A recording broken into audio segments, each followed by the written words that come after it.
Hey everyone, it's Ben Hardy here, and in today's going to be comparing the Mercedes G-Wagon to the new Ineos Grenadier, and we're going to decide which big boxy SUV is best. Before we get in this video, I want to give a huge shout out and thank you to the Mercedes-Benz in downtown Salt Lake for giving me some time with this G-Wagon. They have several of these G63s pre-owned currently for sale. They also have a few new ones for sale as well, so if you're interested, link to their website in the description down below. If you have any questions and need any help, just ask for Dylan. Also include a link to my car buying guide. Let's get right into it.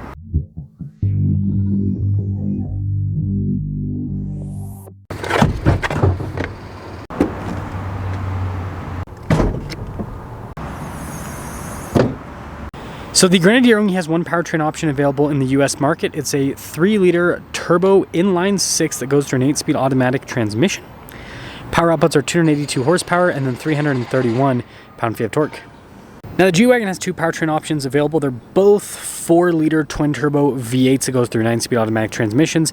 The first one puts out 416 horsepower and then 450 pound-feet of torque, and then this AMG version puts out 577 horsepower and then 627 pound-feet of torque.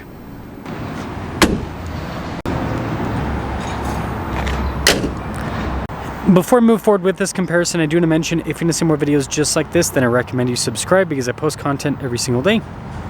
Now when it comes to design, these are shockingly similar. So first off, you can see that they both have these kind of like rounded off hoods there at the top, but then notice how it's super boxy here at the bottom section. Now the Ineos has checker plates, whereas the G-Wagon has the cool turn signal indicators there on the top. Now of course we've got circular lights with both of them. Now the Ineos is more dedicated to off-roading, so you can see we've got this crazy off-road bumper, we've got a bunch of skid plate protection. The G-Wagon does have skid plate protection underneath, but you can see it's all fancy and painted, so it's going more for the luxury side of things. I mean, this is an AMG at the end of the day, but yeah, it's crazy how similar both of them look sitting next to each other. Now at the Grenadier, our turn wheel setup is 265 by 70 by 17 in the front and over in the rear.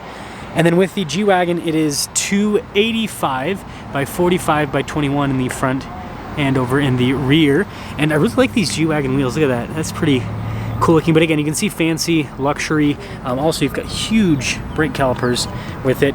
Whereas we got steel wheels here on the Ineos. So again, going towards that off-roader utilitarian design.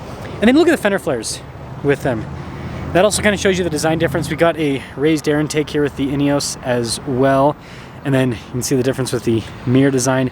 And then you got like these fancy side steps on the G-Wagon, whereas we got rock rails on the Grenadier. Now it's a pretty tight lot here, so here's kind of like the side-ish profile of the Grenadier. And then here's the side-ish profile for the G-Wagon. Now popping into the storage area with the G-Wagon, it's just a big swing gate here. Look at that, just luxury. And then we do have a cargo cover here in the back. And then you can see the nice fancy carpeting all throughout. Yeah, tons of vertical space with the G-Wagon, which is really cool. And of course we got that satisfying click when you shut it. Really solid sounding. Got the spare tire there on the back. And then you guys can see again fancy painted bumper, G63. And then you can see the roof, how it's blacked out. That looks really cool actually. Now the Grenadier has a split gate. That's what I'll call it. So it opens up on two different sides, a little bit different. And then notice it's very utilitarian inside. So like you can see, hard to touch, same thing here, which is a good thing, right? Easy to clean. Again, that's what this is going for, is utilitarian. Definitely see it. And pretty cool with the actuation here at the closing. Doesn't sound quite as cool as the G-Wagon, but it still has like a solid, sturdy feel. And this isn't a perfect height comparison because you guys can see it's a little bit of a slant here in the parking lot, but they're both very like tall, boxy SUVs. Now in the back of the G-Wagon, we've got really good legroom. Got these fancy vents here in the center, and you can see the climate. And look at this here, perforated all down the center. And you got that nice leather trim there on the door panel. Look for the speaker for the sound system. Again, lots of fancy trim inside, and then plenty of headroom with that boxy design. Now legroom here in the back of the Ineos, again, solid. You can see we've got the vents, again, more utilitarian looking here, the outlets and all of that. And then that continues to the seats here, again with that kind of, I mean they're leather seats, but more utilitarian design, same thing with the door panel. And then we've got great room here in the Ineos. Now of course something that I have to show with the G-Wagon is going to be the famous doors. So the sound And yeah, just the overall feel when you close it is super, super solid. And the Ineos isn't bad. Like it's really good. But I mean, listen to that versus, again, just that mechanical sound. And let's start up the G63. Pretty cool. So full digital gauge cluster there. And of course, we got to have another. That's so nice. Notice that we've got heated and ventilated seats, which we're going to prop on that ventilated seat function. So the window controls here. Just, yeah, super fancy trim all throughout. Even on the grab handle, really fancy trim with it as well. And then if I actually pop this in, excuse me, into reverse, 360 camera system with the G63. Now it still has some off-road tech. We've got 3 locking diffs, center, front, and rear. You got your climate controls, and then this is just for the infotainment system because it's not a touch screen. And then I also forgot to mention the steering wheel. It's really cool with the paddle shifters. Got the AMG logo there at the bottom, and then perforated on the side. Super fancy setup. And speaking of fancy, look at these seats.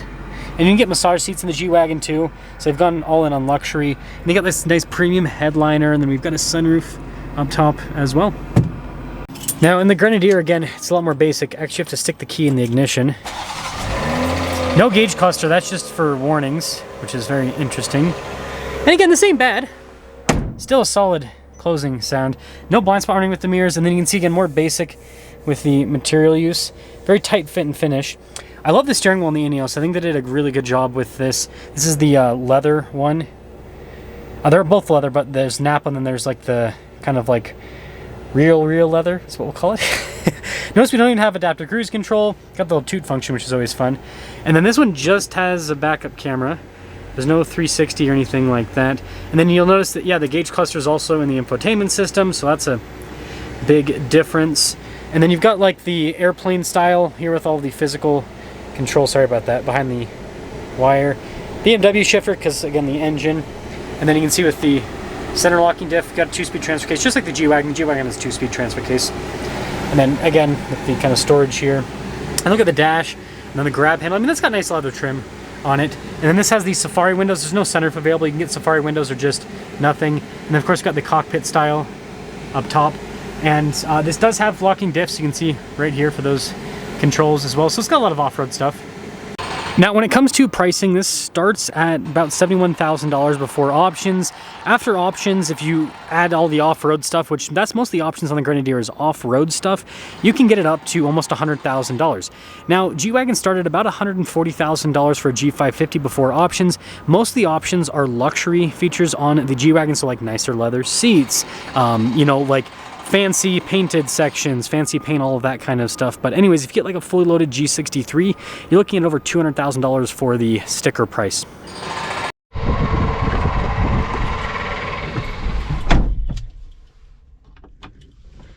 Ah!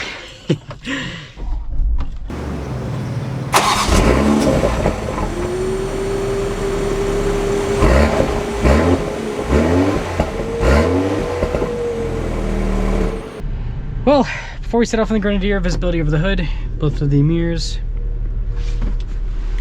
throughout the rest of the rear, and, well, let's see which box is best. I know this might be a really weird comparison for some people, but, you know, there's, I mean, again, hopefully you saw in the walk around, obviously there's a different theme with both of these, but there's so many similarities with both of these vehicles. Both big boxes, and again, this is not trying to be a luxury car at all, but ultimately a lot of people are going to buy this as kind of like a flex piece, which same thing with the G-Wagon.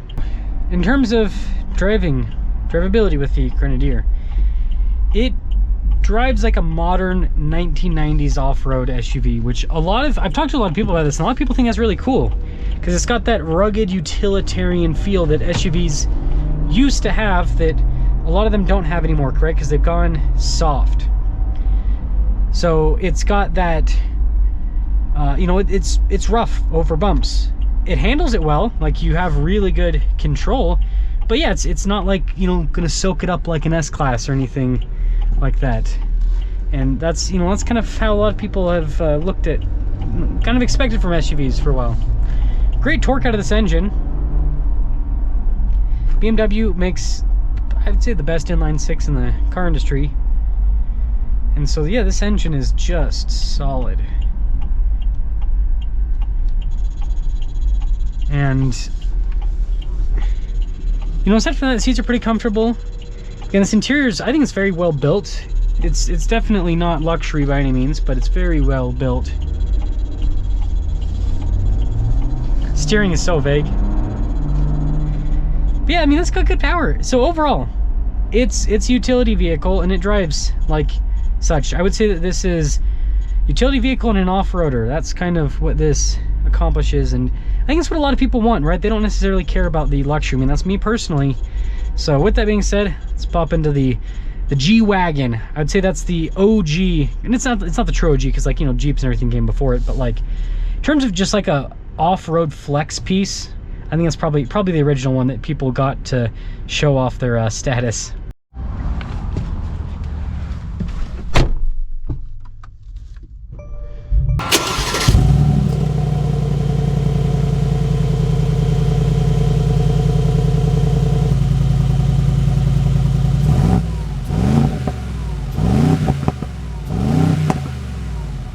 Let's set off on the G-Wagon. So I'm going to mention about the G-Wagon, visibility's better. Like, it's easy to see over the hood of that, but this is better.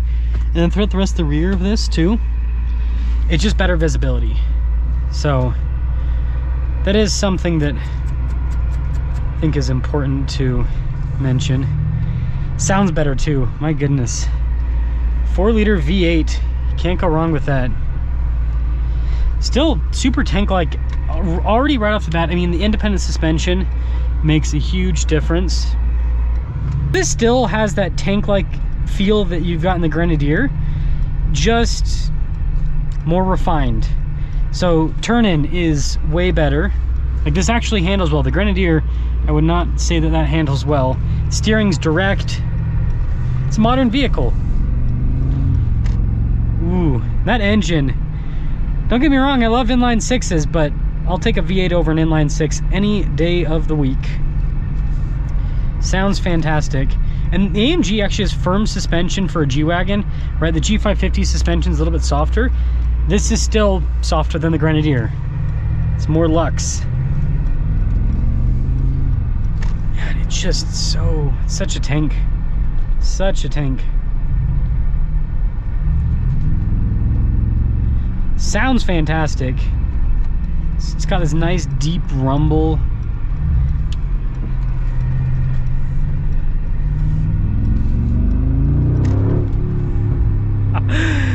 And it's a rocket. The torque in this thing is crazy. I've driven the G63 like so many times now on the channel, so I just wanted to show you guys a quick back-to-back so I can give you my final thoughts. So if money wasn't an option, I'd get both of them. This would be like a daily driver, and the Ineos would be like your off-road weekends vehicle. That'd be super fun. But, you know, let's say that you can only get one of them. I mean, it's a tough choice. So if you're gonna be doing off-roading, that was weird. If you're gonna be doing off-roading, objectively the Ineos, right, with its solid axle and with all its dedicated off-roading. The Ineos is a utility vehicle and an off-roader. This is utility vehicle and off-roader and a luxury car.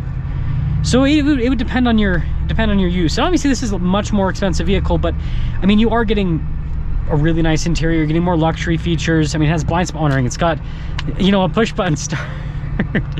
And the engine, right? You are paying, you know, more money to get what I would call a much cooler engine. So let me know if you get G-Wagon or Grenadier, but I think two different buyers, but still both really cool boxy SUVs. And I think, like, this is my opinion, I'll just close the video off of this. I think the perfect two-car solution, and I know not everyone's gonna agree with this because everyone wants sports cars. I don't care about sports cars. I'm not a sports car person anymore. G-Wagon and G550 G Professional and Grenadier. That would be like the perfect two-car garage in my opinion. But that's all.